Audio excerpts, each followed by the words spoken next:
Hey, what's up, guys? It is CJ Trades, and today we're going to be talking about Iron Mike Tyson versus the Easton Assassin Larry Holmes and how Mike Tyson avenged his hero, Muhammad Ali. Let's go back to October 2nd, 1980, Caesar's Palace in Las Vegas. Larry Holmes was defending his heavyweight title against the old and sick Muhammad Ali. He was coming out of retirement in an attempt to become the first four-time world heavyweight champion. The 38-year-old Muhammad Ali was stuck on the ropes for most of the fight as the much younger and stronger Larry Holmes just backed him up against the ropes, and there was no bumblebee or butterfly in Ali as he was hit repeatedly and looked worse and worse as the fight went on. And many viewers even thought he was holding his power and just waiting for him to unleash on Holmes, and kept waiting and kept waiting. And after 10 rounds, he kept getting abused by Larry Holmes, and eventually his corner had to throw in the towel. He's proven to all the fans that, it's just not there. The body is weary. It just can't do what it used to do before. He said, that's lost. He handled it with dignity. Angelo wants to stop the fight. And they all went bargain with him. Angelo Dundee wants to stop the fight. That's it. They stopped the fight at TKO. And Holmes did not look happy to beat up one of his heroes this badly. He said this after the fight. To explain why you've been crying. So I really respect Ali a whole lot. It hurt you to punish him that way, didn't it? I feel that he fought one of the baddest heavyweights in the world today, and you cannot take credit from him. The young Mike Tyson and his mentor, Cus D'Amato, watched as Holmes relentlessly beat up the old and frail Ali, and many attributed this fight to Ali's Parkinson's, which later took his life. And Mike Tyson made a vow to himself and to his hero, Muhammad Ali, that he would get revenge on Larry Holmes. Unbeknownst to Holmes, there was a monster in Catskills, New York, training with Cus D'Amato, waiting for the day to get revenge for his mentor. My knuckle piercing against the tight leather gloves on the Everlast boxing glove. When I come out, I have supreme confidence, but I'm scared to death. I'm totally afraid. I'm afraid of everything. I'm afraid of losing. I'm afraid of being humiliated. But I'm totally confident. The closer I get to the ring, the more confidence I get. The closer, more confidence I get. The closer, more confidence I get. All during my training, I've been afraid of this man. I thought this man might be capable of beating me. I've dreamed of him beating me. But I always stayed afraid of him. But it was...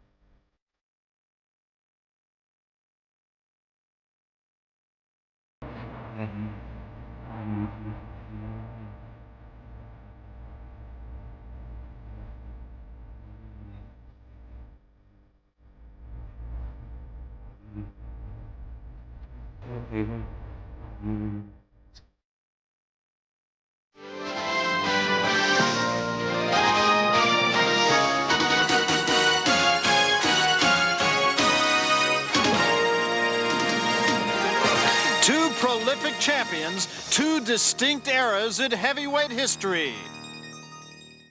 And I wanted to throw in that awesome classic HBO boxing intro, but back to the main event. Tyson had a remarkable record of 32 wins and 0 losses with 28 knockouts, while the 38-year-old Holmes had 48 wins and 2 losses, both of which were to Spinks in his most 2 recent fights, and he had 34 knockouts of his own. And the WBA, WBC, and IBF heavyweight titles were on the line in this fight. Holmes wanted to use his reach and size advantage to catch Tyson, trying to use his jab while Tyson tried to close the distance. And Tyson wanted to use his peekaboo style to close in on Holmes and use his anger to knock him out. And now I'll switch it over to the legendary Michael Buffer to start the fight. Introductions. Ladies and gentlemen, welcome to heavyweight history here in Convention Hall in Atlantic City. Now, before the official introductions, I would like to acknowledge a man here in the ring who is indeed a man of heavyweight history. In 1960, he was an Olympic gold medal champion. In 1964, he became the heavyweight champion of the world. In 1974, he again won the heavyweight title. And in 1978, he became the only man in heavyweight history to win 3 world championships. Ladies and gentlemen, the former 3-time heavyweight champion of the world, Muhammad Ali! Muhammad Ali!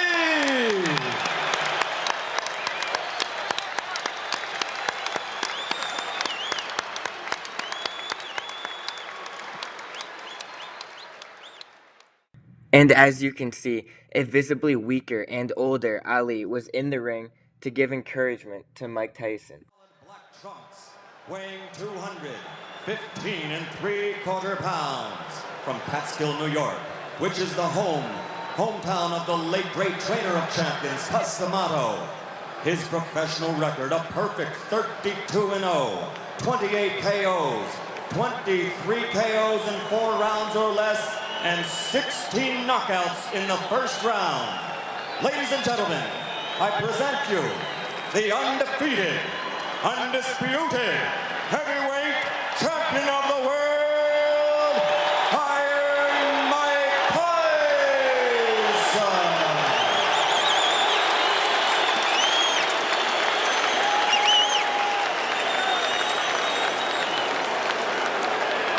All right, gentlemen, I gave you both the rules in the dressing room.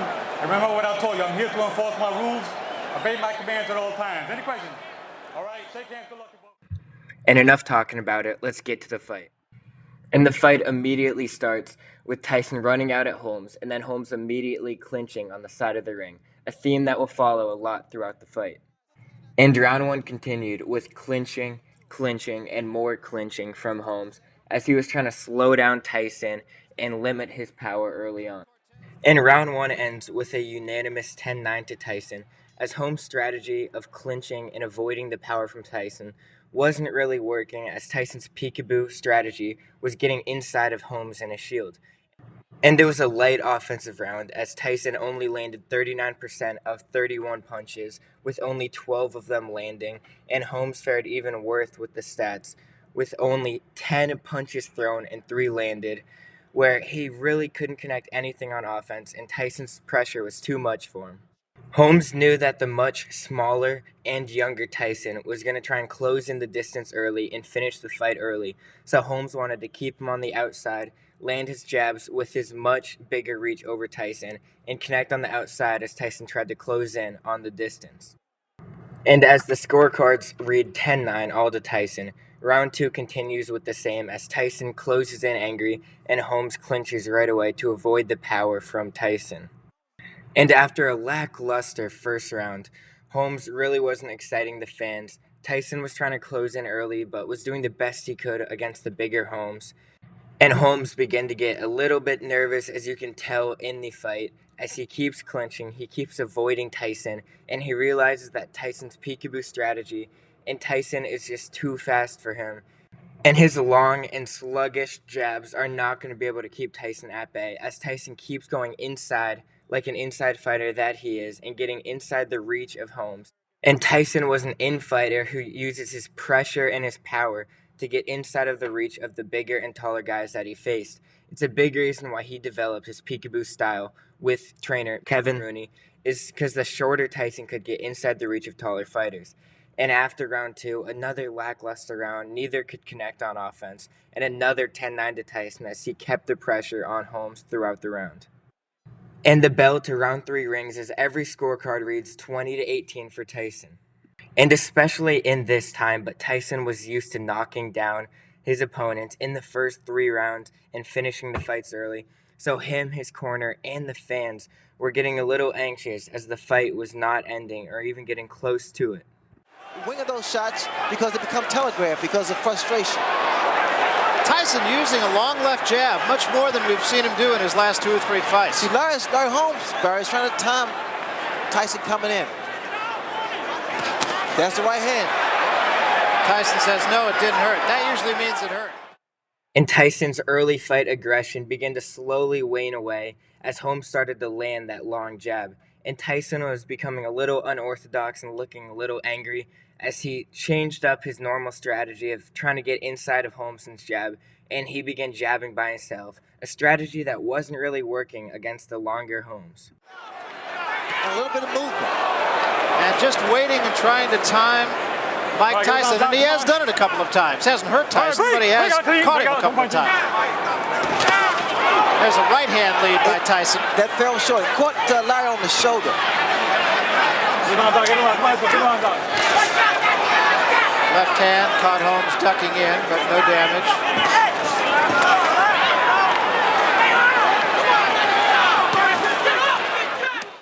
And round 3 is when Tyson began to pick it up, attacking Holmes more and more, and Holmes looked tired already, even in round 3, and he looked old and not like his former self, but Tyson kept attacking. Holmes kept clinching after taking damage, and then Tyson would come right back with another attack. Well, actually, Larry Holmes is just really trying to upset Mike and get Mike out of this fight plan. That was a big right hand, best punch of the fight. And right before the bell rings, Tyson jabs and lands a huge hook across Holmes' jaw, and the ref comes in to break it up right as Holmes was getting battered on the ropes at the end of the round. Tyson looked angry and was ready to explode in round 4. And Tyson was given another easy 10-9 decision in round 3, which means he is up 3 points, 30-27 in the 4th round of the fight, but he still is going to want to finish the fight as soon as he can. And the crowd felt that excitement as the energy picked up in Caesar's Palace. And the crowd is really into this, has been from the opening bell. Look at the jab. Larry hands are down, he's popping the jab. Watch. Listen to the crowd now, Barry. It's fascinating how they change all of a sudden. I seem to hear that same kind of reaction, I think. He cannot afford to do that. Tyson began to unload on Holmes and clearly wanted this fight to be over as fast as he could. And Holmes kept clinching, and now he looked tired and was trying to stay alive as long as he could. The only thing on his mind now was surviving this onslaught and getting out of round 4. That was a right hand, and down goes Holmes from a crashing right hand. And Tyson lands another one too with a huge right hook to the jaw that sends Holmes crashing down to the canvas. Get up and fire back. But he's in against a guy who is a tremendous finisher. What? And down he goes again from another right. Tyson lands another knockdown as Holmes stumbles around the ring, and he knows this is his chance to finally get his revenge for Ali and finish this fight. See the ties man up. He can't move because he's not steady. He needs to hold on. It will take every bit of savvy that this man has. Tries to fight back. Still 40 seconds left. He's still on Queer Street. And took another big right hand. 30 seconds left. Tyson just looking for the one shot. Well,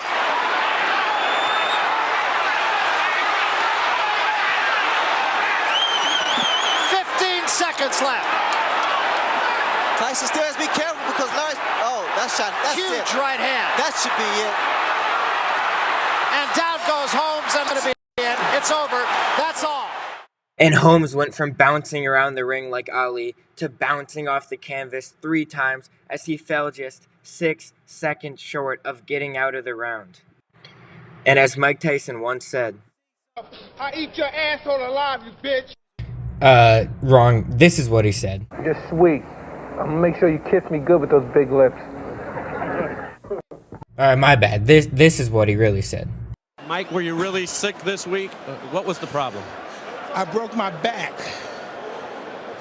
What do you mean by that? My back is broken. What, a vertebrae or what portion? Spinal. I don't know what that was about. Anyway, the clip I was trying to find was Mike Tyson saying everyone has a plan until they get punched in the mouth.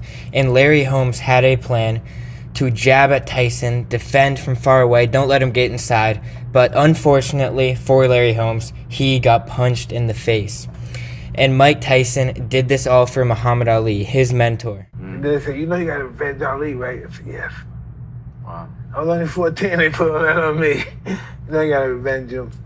So Ali was like a hero to you? Big time. I don't know how Ali felt about it, but I felt like I avenged him. Even though that was just a childhood prophecy of me. I don't know, it made me feel like I was somebody that did that. I helped Ali. Like Ali needs help, I helped Ali. So I could make myself big in my own mind, I guess. And it only took Tyson 8 years after Ali was beat by Holmes to end up beating the man that beat Ali and getting revenge for his hero. And that ends the video for today. And let me know if you guys like the boxing videos, what type of sports you guys want me to talk about next. Comment anything in the video, anything you liked or didn't like. And just thank you guys for watching. See ya.